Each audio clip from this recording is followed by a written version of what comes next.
继续要来看是这个警政署的前署长陈家钦，无张持申请提早退休，落任了后，随着来接受到节目的专访，讲确实是有政治力来介入。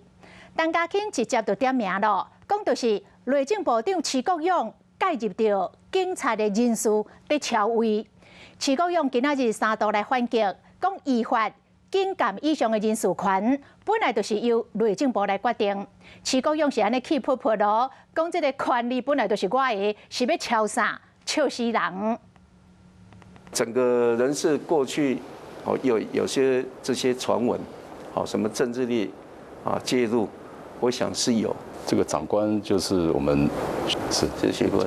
相信人事案有政治介入，前警政署长陈家钦30号正式退休，才当举办交接典礼，想到暗时到节目的画面，并警察界超人事的歹关系，佮点名内政部长徐国勇真济摆施压。有一些高阶干部，他想要哪一个缺，但是那个缺，那位同仁表现得非常好，也没有任何出差错，透过关系来找我。 然后要某个职务，要某个职务，一去做人检。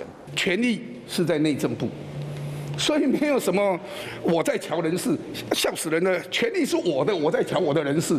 警监以上，全部由内政部领任，不是你建议我就一定要照收。如果建议照收。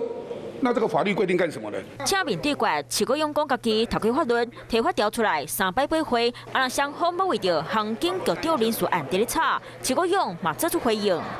他的经验是非常丰富的，也只有他有经验，所以当时我就讲说，我们是不是考虑一下，人事根本都还没有签，哪一个高层来瞧？